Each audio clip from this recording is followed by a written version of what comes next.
Hello guys. Okay, so today I don't have my earpiece, but I am going to do this live because I usually don't talk about such matters, when it has to do with international institutions and issues that are of a political nature or something. I don't like talking about it, but I'm here to talk to you about this because it is about Meghan, okay, and Harry and Archie, and it's literally about a family, and the last time I did a video on Harry and Meghan was when they were getting married, okay, and there was a barrage of racist comments in the British media and also in the tabloids, and those were difficult times, those were difficult times for the couple. If the way I see it, you have to be a black woman living in the midst of white privilege to kind of like understand what racism is all about. And sometimes it's not just when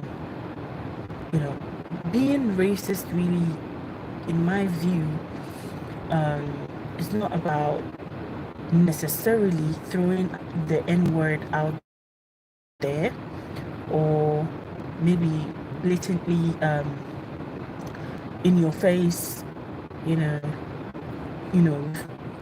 referring to you as black in a derogatory manner, or the rest of the racial terms that people use when they're trying to be racist. I think that elite kind of racism is more of a subtle type where the person will not be in your face talking to you about your color or the fact that you are less of this or less of that. It's definitely going to be hidden or interwoven in niceties. Okay, it's going to be interwoven, carefully crafted and interwoven in niceties so that it doesn't come off as racism to a bystander or somebody here listening to them. But it takes someone who has suffered from such issues. It takes someone who has been through racism and has endured racism in all forms to actually be able to understand or be able to call out when they have been confronted with an incident that they can classify as racist. Now, so it all started like, I guess like a few days ago when it was announced that Harry and Meghan were going to grant an so Harry and Meghan you see me, I'm outside. I'm taking you guys outside today. So it's just been like a week when it was announced that Harry and Meghan are going to go and interview Oprah Winfrey concerning the reasons why they left the palace. Okay, as in like not why they left the palace, why they stepped down as senior royals at Buckingham Palace. And when this when this announcement was made, I was like, okay, yeah, I definitely want to know. And all of a sudden I hear like, guys, can you see me? If you can see me, please say something. Can you see me? Can you see me? Yeah, let me show you guys. Like, I'm outside here. I'm outside in town. Yeah, that's my. I'm waiting for my dinner. I'm still at work though. I'm not at home yet, so just give me a moment. Let me just pick this up, and then let's continue on the conversation. But please, give it a thumbs up, okay, if you're here, because we're going to have a talk today.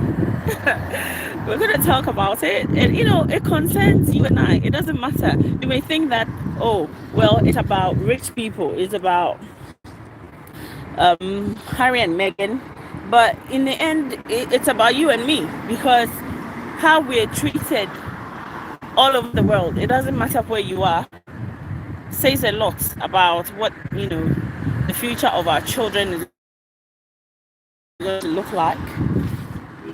So hold on. Hello, excuse me, I'm waiting for you. Yeah, please hurry up. Yeah, guys, so just 1 minute. I'm taking my delivery. It's taking a while.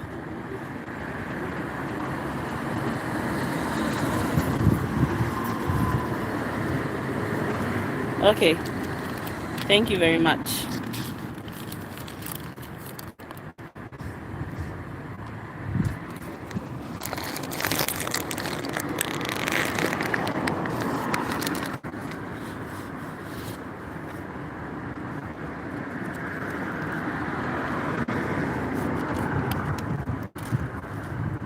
Well, it's taking forever to take this delivery. I don't know why.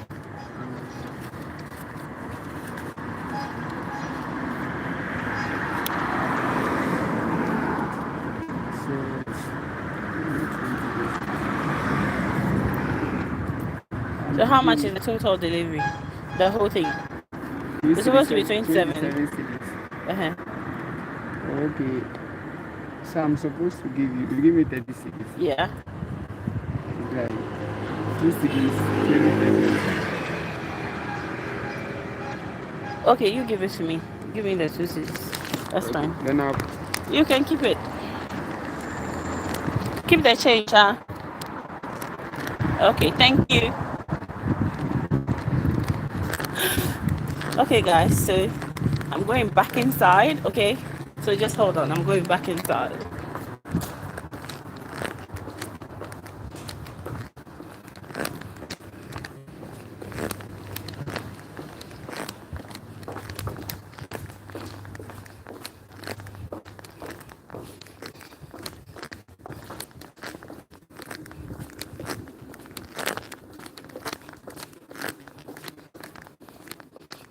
Whew. Okay, so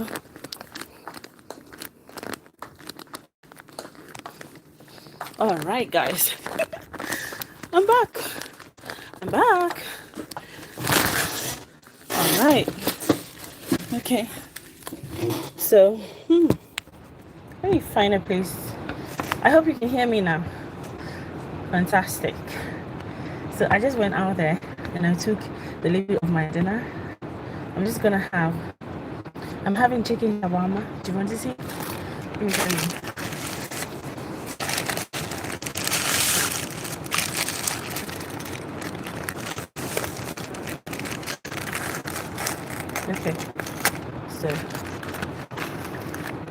Okay, so that is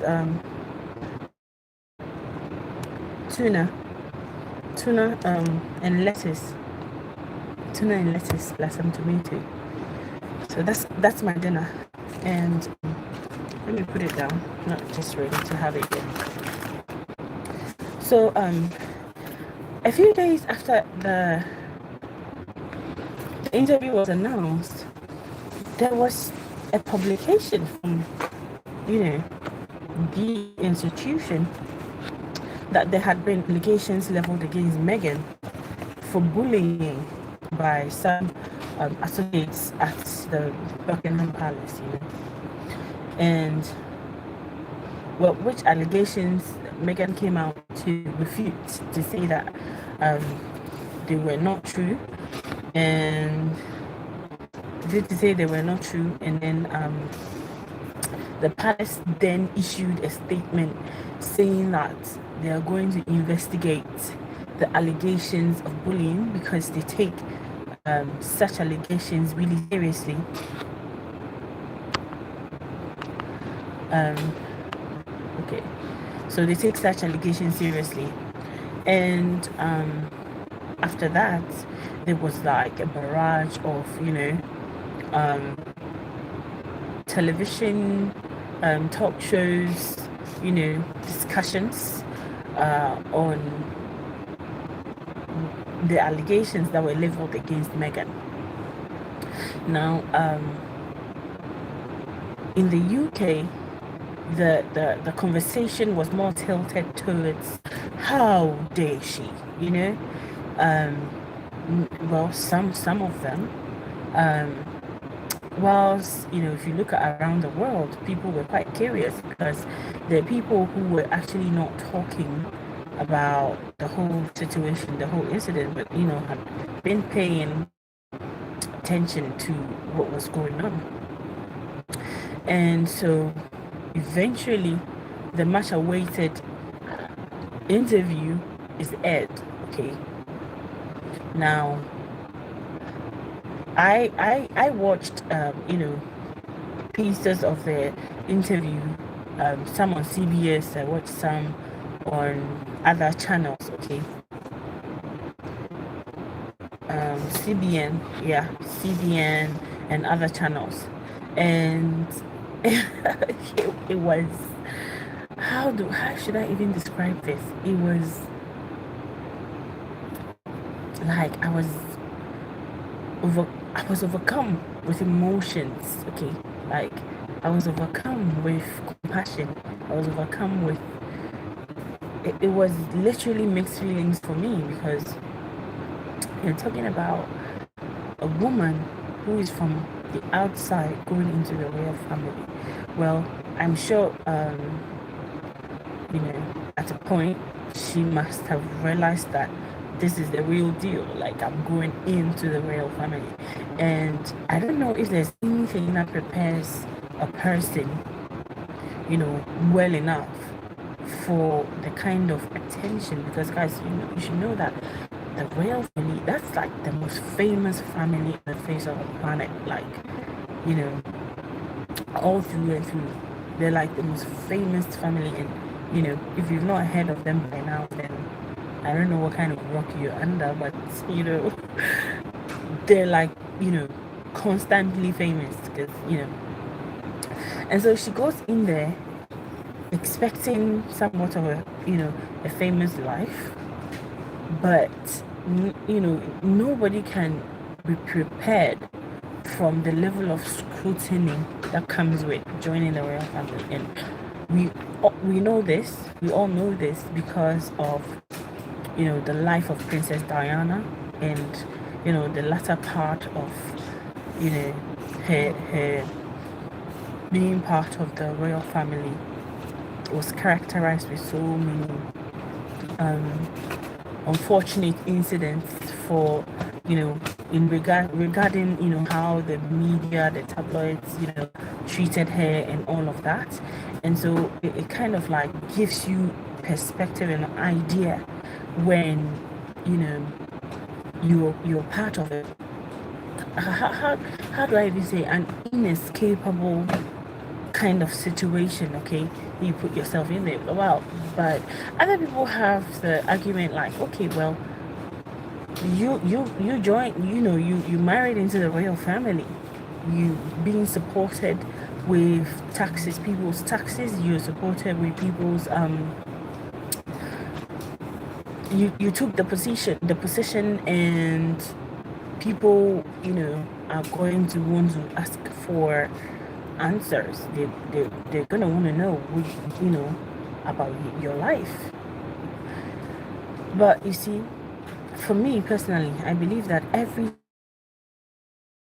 single celebrity, every single person that is doing anything in the limelight, at the end of the day, at least when you go home, you must have some kind of privacy. Okay. And to all those who say, well, you put yourself out there, so we're going to scrutinize. At the end of the day, just imagine when you put your phone down and somebody takes your phone and goes through your messages, how does it feel? How do you feel? Just imagine you give somebody a photograph on your Instagram, and by the time you realize your whole entire album is somewhere doing all kinds of things. We all put information on our platforms, on social media, and all of that, but as long as you've not given authorization to somebody to access them, I don't think they have the right to take that information and use it as they please about you. So, celebrities are celebrities, or people in public eye. There are people in public eye for doing certain things, okay? That's either entertaining to you, for attaining, in the case of Meghan, I'm going to say that because of her marriage, I think she attained a status that people became interested in, because it's not ordinary thing to find a commoner or somebody who doesn't belong to the royal family making a way, finding a way into the royal family and attaining the status of a duchess. It doesn't happen every day. It's not something that happens, coupled with the fact that she's a mixed race woman, marrying, and a divorcee marrying into the royal family. So during the interview, like, certain accusations were made, okay? Meghan and Harry said some things that caused a stir, okay, after the interview. And so they made accusations that certain senior royals in the royal family actually asked, okay, or had a conversation with them about the skin tone of the baby. How is the baby going to look when the baby comes, is born, and stuff like that. And also that baby Archie was not going to be given protection. Like, what?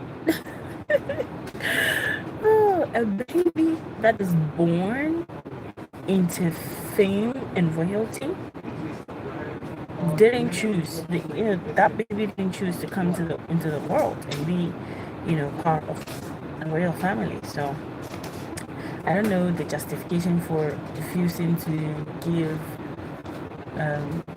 give protection to the baby or security to the baby, but I think that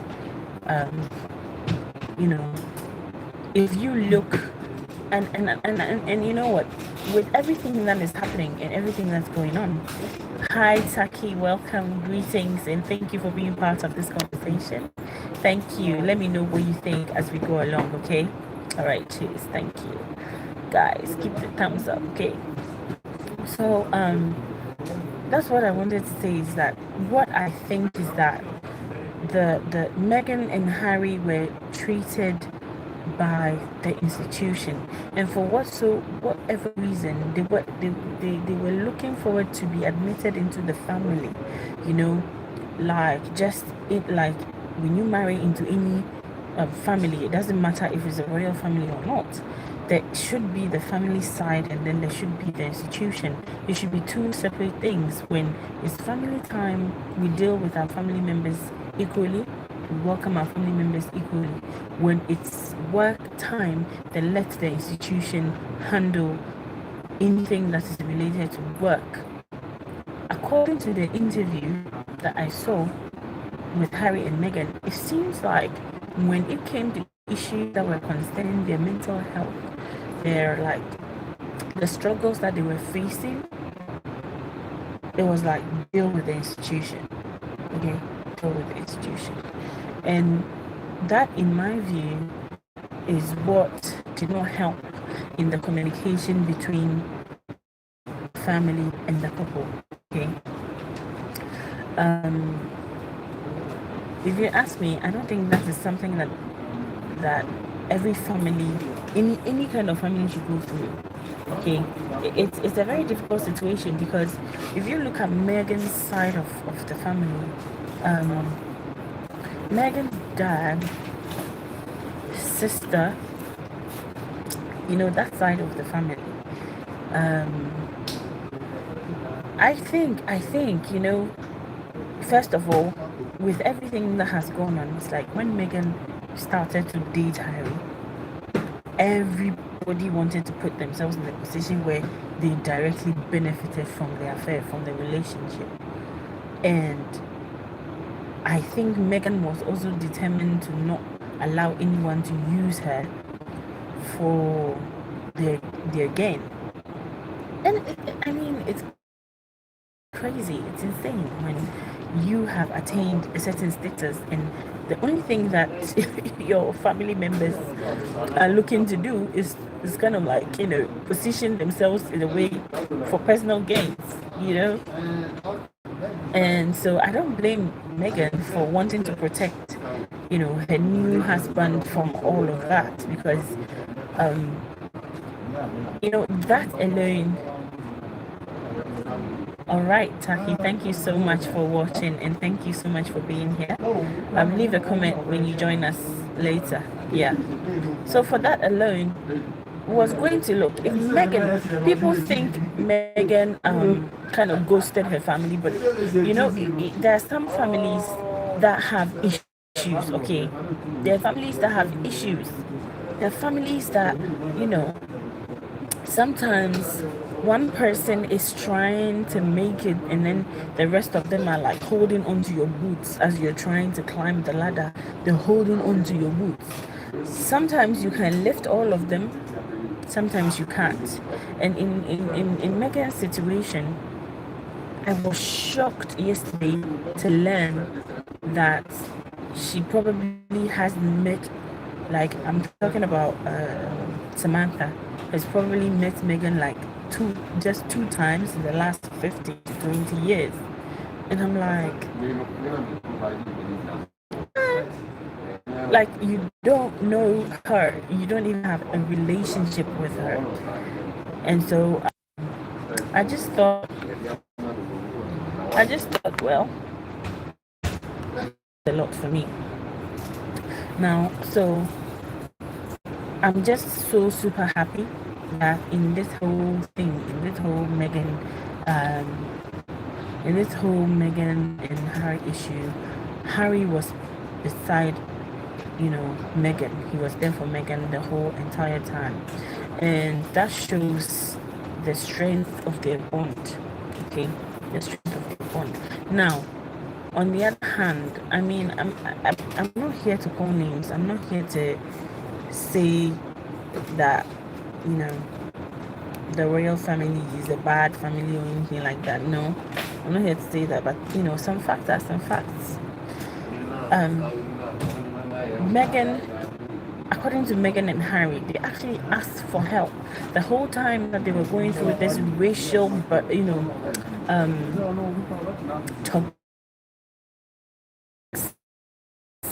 toxicity in media and all of that. They actually approached the institution and asked for help. At a point in time, according to the interview, Meghan asked for help because she was having suicidal thoughts. And guys, I'm telling you, maybe you don't know, when you are in a situation where you feel like you're alone and nobody can hear you and you can't talk for this or for that reason, it's difficult, it's painful. I've been through a similar situation, so I was listening to that and I can just relate. I can just relate.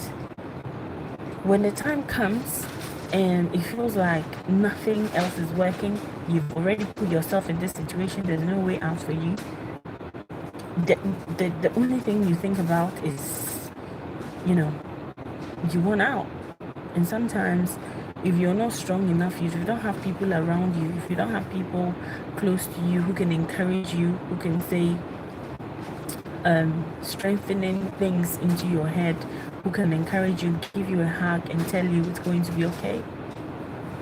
It's not that you want, people who take their lives, that's not what they want. But it's just that sometimes they feel like there's no way out.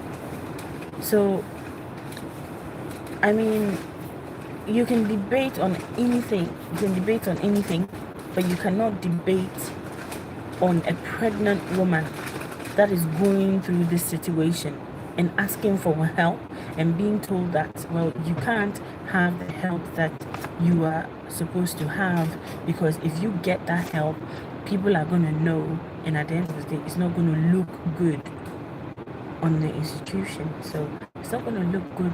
What does that even mean? What does that even mean? It's not going to look good. Like, that is somebody's mental health situation. Okay, that is part of the family. And that's why I said from the beginning, like, you know, somebody should have actually made a space, okay, within the royal family for Meghan to come in. Somebody should have made a space. Somebody should have created a space, because what it seems to me is that there wasn't, you know, a space created, but she was expected to fit in. I also want to say that I also want to like applaud Harry, you know, for being a strong man, for standing by his woman, and also to say a big thank you to all the people of the United Kingdom that have supported this couple through their issues, through thick and thin. Okay, and for those people in denial, well, I say you can't even begin to put yourself in this situation until you're in it. Now today, so the Buckingham Palace responded to the whole incident. They responded to the interview that Meghan, you know, when I read what, you know, was published, I'm not going to, you know, say verbatim, but I'm just going to say what you know, I make of what the response that came from the palace. And so basically the palace was saying that there's, you know, they're sorry that Meghan and Harry had to endure what they endured, you know, for the time that they were living in the, you know, in the palace. And, you know, they will look into the allegations of racism and handle it privately as a family. And then also they continue to say that Harry, Meghan, and Archie will forever be you know, loved members of the royal family. And that was the statement. Now, you know, in looking at this, I kind of like see a positive, you know, light in this response. And positive light I see in this response is that it wasn't combative. Okay, because if I listen to a lot of the commentary on YouTube, on mainstream media, it's kind of like combative, like, how dare they talk about the Queen, how dare they talk about their life, oh, they should be grateful that they even have this life, and you know what, why are they complaining, you know, and stuff like that. You see, it doesn't even matter the kind of life you live in. You can be living in a mansion, you can have all the gold in the world, and then not be happy about something, you know. So it's normal. And I like this response. Okay, I mean, it's not what I was expecting, because I'm expecting a lot more explanation to some of the, you know, shocking allegations that were made in this, especially about the racism, that I was expecting a lot. just as Buckingham Palace issued a statement saying that they were going to investigate Meghan and Meghan about the bullying allegations, I was expecting to hear that the Buckingham Palace was going to investigate the allegations of racism leveled against one of the senior royals, at the palace, but then none of that came out. So the question is now, is the incidents or is the allegations going to be swept under the carpet? Are we going to know what exactly how they're going to deal with this situation? And it's something that I'm just going to be on the sidelines and see how it's going to go. I mean, I just want to talk about this because Meghan is part African, and we don't leave anyone behind. I know a lot of people say, well, but she doesn't even identify as black. She tilts more towards her heritage, and but it doesn't matter. Okay, there is some African in her, and she is a sister. That's how I see it. So people make choices in life, and it ends where it ends. But at the end of the day, I think she's really been through a lot. And believe you me, or believe it or not, I don't even know how to say it, a lot of young women have taken inspiration from the heights that Meghan has been able to rise to. It has inspired a lot of young people. And I'm telling you, across the pond, Meghan has been an inspiration to so many young people, so many Afro diasporans, as to, like, it doesn't even matter the racism, it doesn't matter the stumbling blocks ahead of you, that if you want it bad enough, if you want it bad enough, then down with all the blockades, down with all the negativity, down with all the racism, down with everything. As long as you want it enough, nature will make it as you want it to be. And that is it. The kind of opposition that Meghan faced in the UK, that is to tell you that she didn't get to this point on a silver platter. So the fact that she has put herself in this position, well, it doesn't mean she should be crucified and maimed for it. Hey, welcome, Mr. Pirate. It's been a long time. So much love. It's good to see you. And I'll take his comment. He says, I think she should have known better. She was being very naive. Yeah. I think if anything, the entire life of Diana, okay, Harry's mom, should have kind of like given her an insight to what she could possibly have faced making that decision. But again, we forget that there is a part of the equation that is love, and when you're in love, sometimes you don't think with your head. I think when you're in love, you think with your heart more than you should think with your head.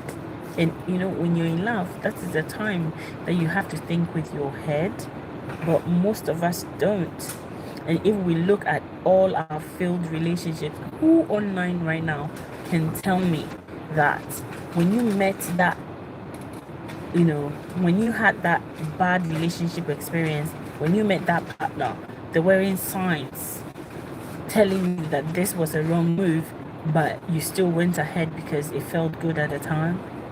How many of us can deny that?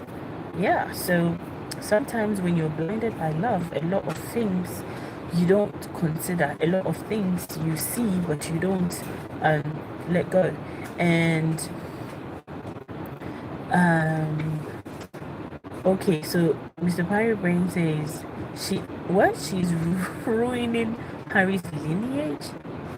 Okay, please explain, because I don't see how she is the one ruining Harry's lineage when Harry is the one who married her. Okay, let me ask you, if Harry had married anyone from the UK, anyone from the royal family who probably was confident and knew, not from the royal family, like any, commoner from the UK who was confident and knew what she wanted in life, and inspired Harry in this way, then would it have been her fault? We all make choices, so I honestly don't accept blame for one person. Okay, I honestly don't accept blame for one person. Harry could have dated Meghan and not married her, so he married her for a reason. Okay, so Mr. Pirate Brain says he has renounced being a prince, and yeah, that is true, and I'm really sorry about that situation that Harry has gone into. I'm really sorry about that situation, but the point is that, you see, what will happen will happen. At what point, let me ask you, at what point have you seen Harry being happy, about being, his life? At the point where he lost his mom, to the point where he went to the military, no. I don't ascribe to the innocent prince kind of way that people want to treat him. And then, like, why do you separate a couple? They make decisions together. Why would you separate a couple and blame the woman? Why would you separate a couple? When you get married to someone, you become one. You make decisions together. It takes two to tango. I don't see Harry and I don't see Meghan right now. I see Harry and Meghan. And when they make a decision, if Harry thinks he trusts Meghan enough to make his choices for him, that is his decision. That is his decision.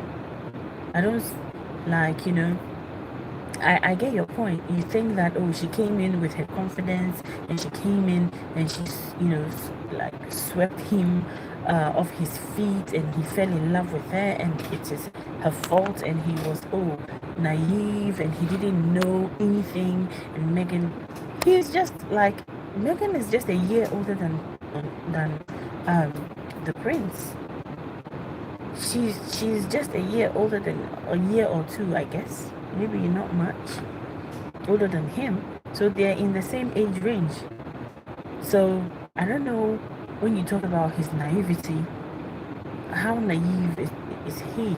Because everyone is supposed to pass through life. Life is not supposed to pass through you. You're supposed to pass through life and have experiences and have your fair share of experiences. Now, ever since Harry came in, don't forget, okay, Mr. Pirate Brain, don't forget that Harry saw what his mother went through. Harry saw what his mother went through. And so what I foresee is that Harry would have probably eventually stepped back from senior royalty role if he married even a white woman from the UK and the tabloids went after her. Harry would have protected his woman. Harry is a prince. He's well educated.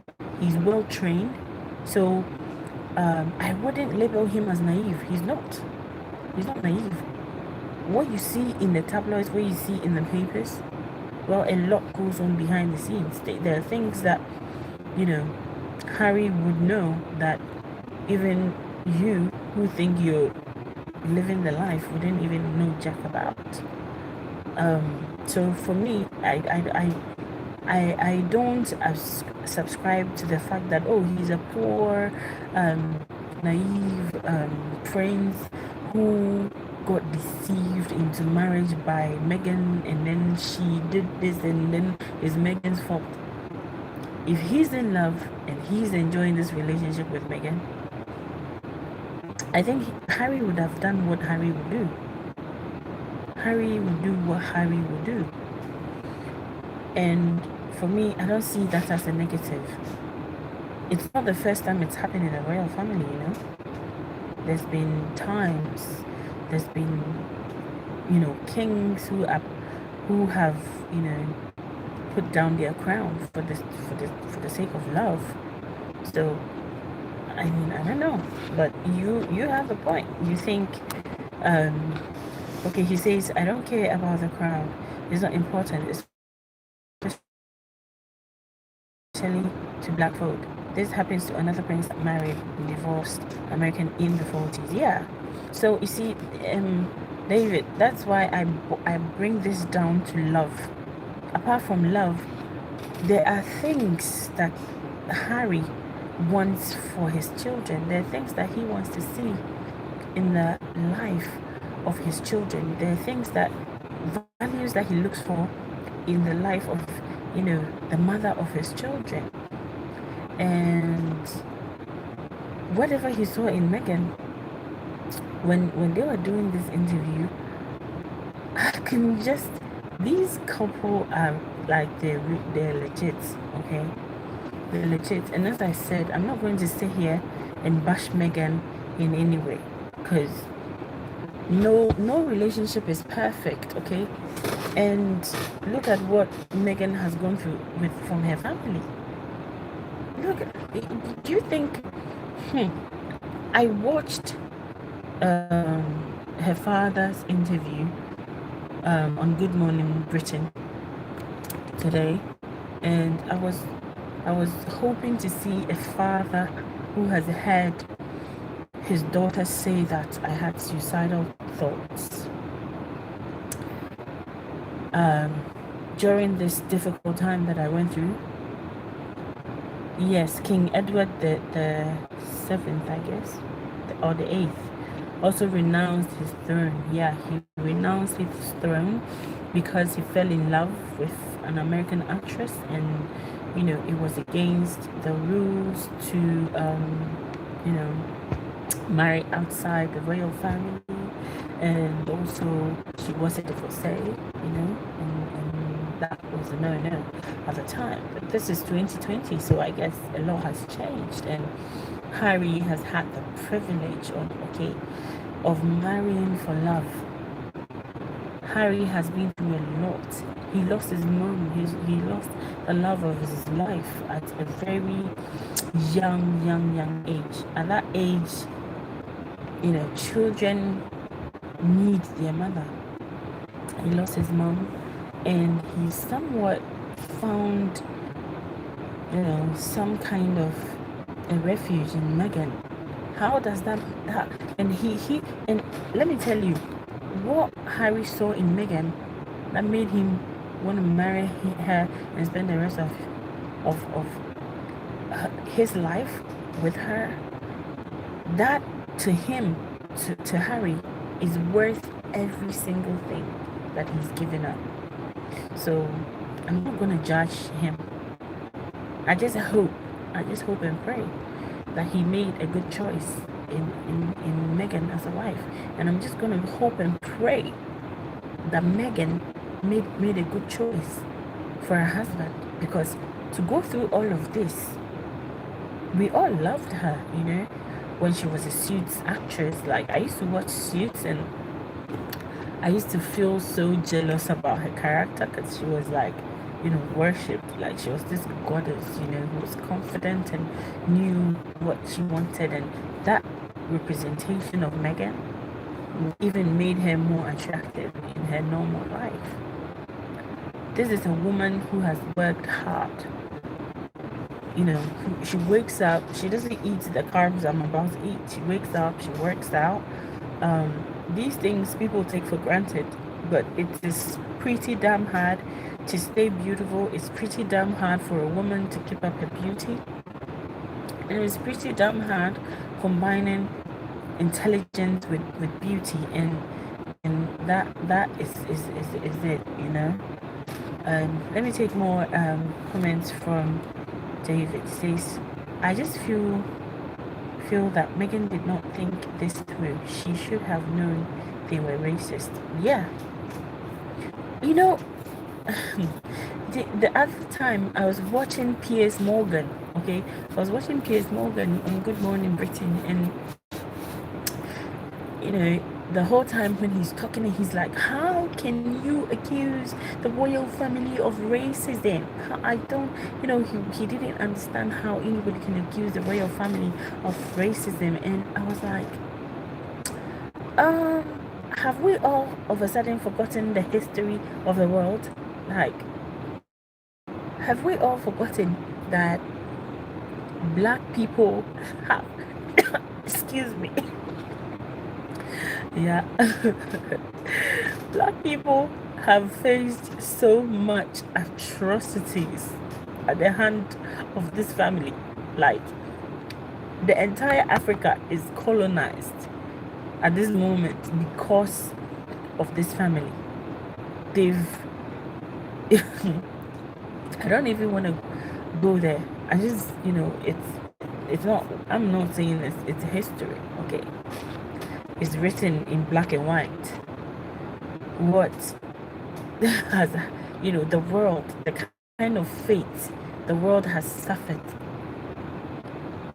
you know, the kind of fate black people have suffered at the hands of this family.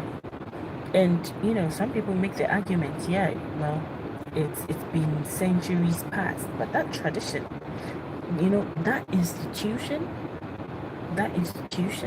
is well alive. Is well alive. Is well alive. But you know what?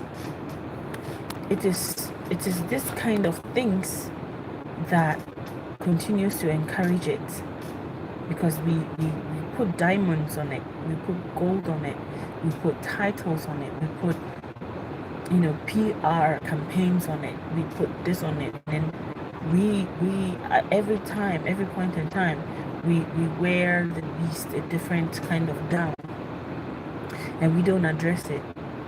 And this is where it results to, because somebody, Piers Morgan, was asking, how can you accuse the royal family? How can you accuse the queen? How can you accuse, you know, that they're racist? It's racist as in like talking and saying a racist word versus policy upon policy that has left Africa in shambles. In shambles. Decimated Africa, our lands, our economy.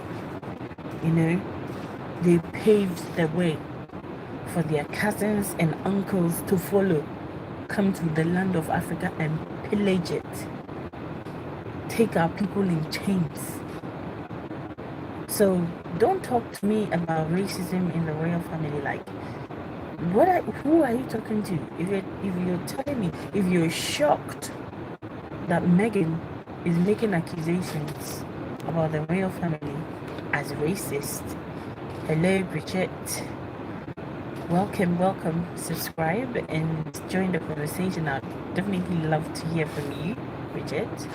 And David says Piers Morgan is mad because she didn't want to date him, so he is in his feelings. Yeah, of course. I mean, anyone who doesn't know what Piers Morgan is going on about don't know that Piers Morgan actually was interested in Meghan, and Meghan, you know, didn't reciprocate the feeling, you know. So that thank you so much, Bridget. Thank you. I appreciate your subscription. Thank you. So I know Piers Morgan is pissed and he's angry and he wants to turn the whole world upside down because against Meghan. And I think his anger towards Meghan not reciprocating his friendship or his, I don't know, I can't really say that his alleged interest in Meghan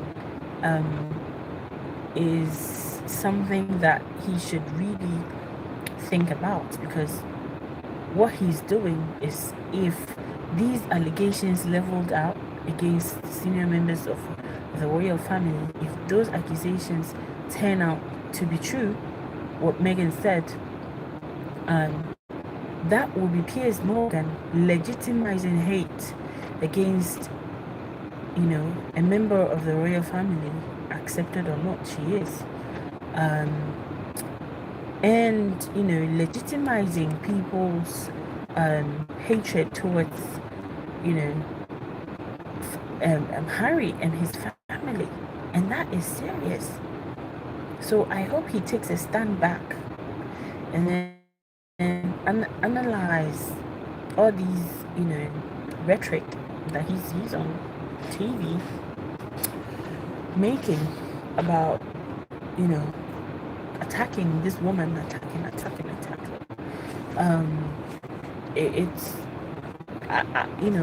maybe somebody can say something to him, because it has got to stop. I think, we've got to get away from feelings right now, and we have to get into investigating and finding out what actually happened to Meghan, because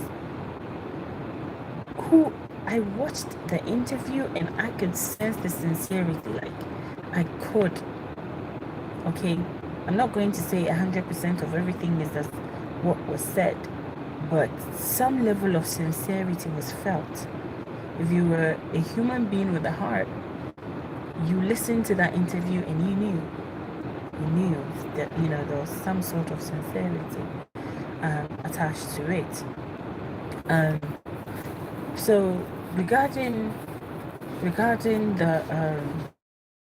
response from Buckingham Palace, I'm waiting to see more, because if you are going to open an investigation because some palace aides felt bullied by Meghan because she sent them emails at 5 a.m. and that constitutes bullying, I'm still waiting to also see more of the evidence they have against Meghan, because with everything that she's gone through, with the whole thing, that she stepped into her glory and people were determined to pull her down, bring her down. What is that?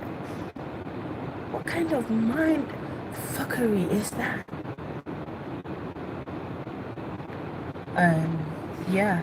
So Bridget says, I would have not ever got into that family, too much pressure. Whew. Oh yeah, that is a mountain of pressure. That is a mountain of pressure. And for me, I just think that, I see that Harry needed Meghan. Harry needed Meghan. Now that he's taken a step back from the whole institution, maybe he can explore another kind of life. Marriages don't last forever, and we all know that. Hello Phoenix, welcome. Phoenix View, welcome. Thank you. Please kindly hit the like button, guys. If you're enjoying the conversation, we're more in this house, but we have only 2 likes, so please hit the like button. Thank you for doing that in advance. So I'm just waiting to see how these allegations are going to be investigated. But if they're not, if these allegations are not investigated, if these allegations are not looked into, if the fact that Meghan actually seek for help with her mental health issues and she was asked to keep quiet about this, then it throws a whole new light onto the inner workings of the royal family. And I think she will be just in her assertion that they have indeed been racist towards her, because I don't see that happening to any member of the royal family, unless somebody can come out and prove that the royal family has never given any support to any of the family members when they went into such a situation. Okay, remember, this is not a house they live in where they can do whatever they want. There are protocols. And you see, Harry moving to the US or to Canada shouldn't even, and wanting to pull back from senior royalty roles, honestly, should result in their titles being stripped and this and that and that. And this is a young man who has suffered the loss of his mom through the same media attacks and barrage of misinformation. So should this be the treatment? I think even the treatment to strip them of everything. And I was shocked to know and to hear that even his finances was cut. It was like they asked for one more spoon of the food, and then a sledgehammer came upon their heads. A sledgehammer came upon their heads. So if Harry's mom had not left him the inheritance she left them, they would have been miserable living in that house forever. And they can't complain, they can't talk, they can't seek help, they won't be offered help. And I think many of them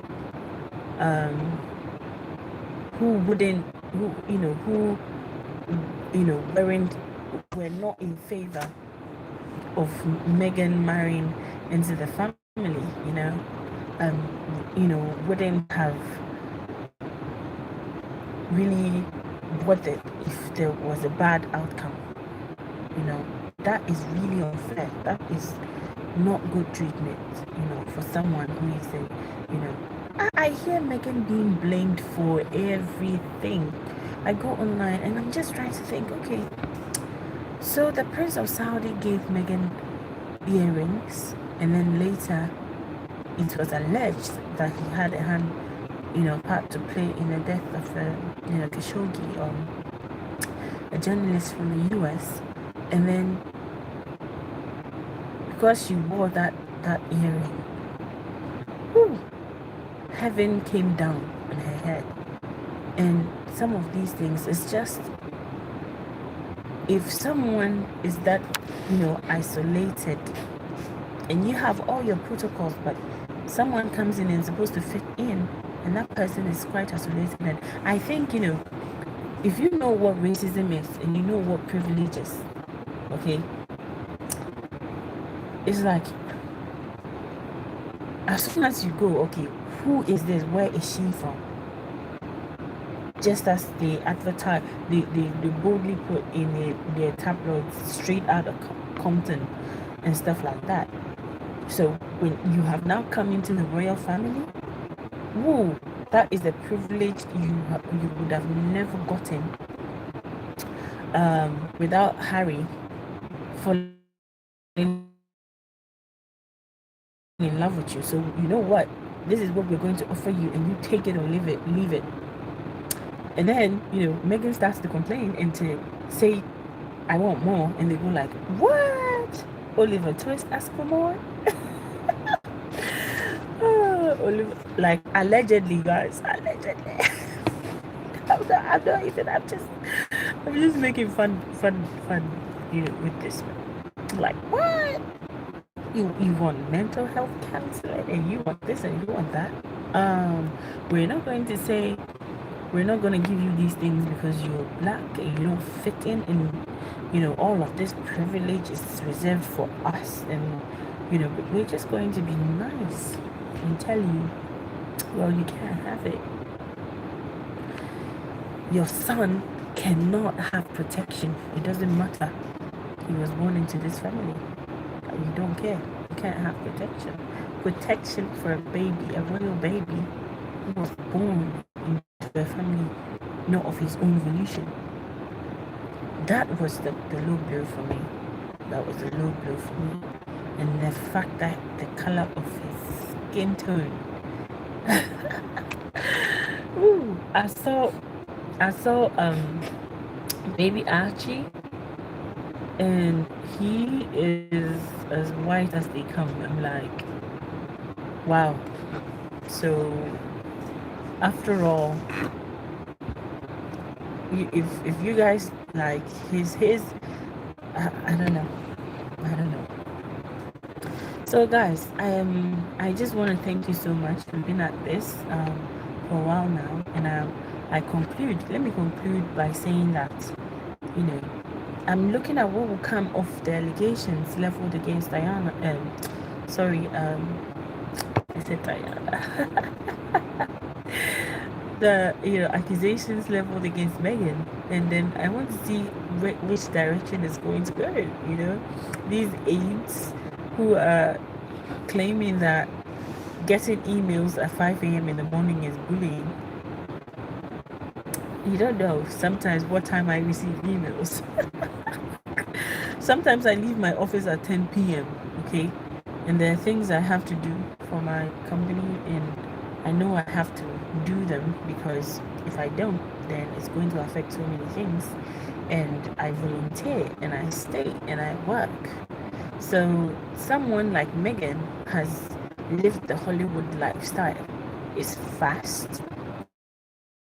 You have to be up and doing, because there are 1,000 people that can take your place. If you don't do it, you have to show yourself to be an effective member of the team, and you have to be up and doing first thing in the morning.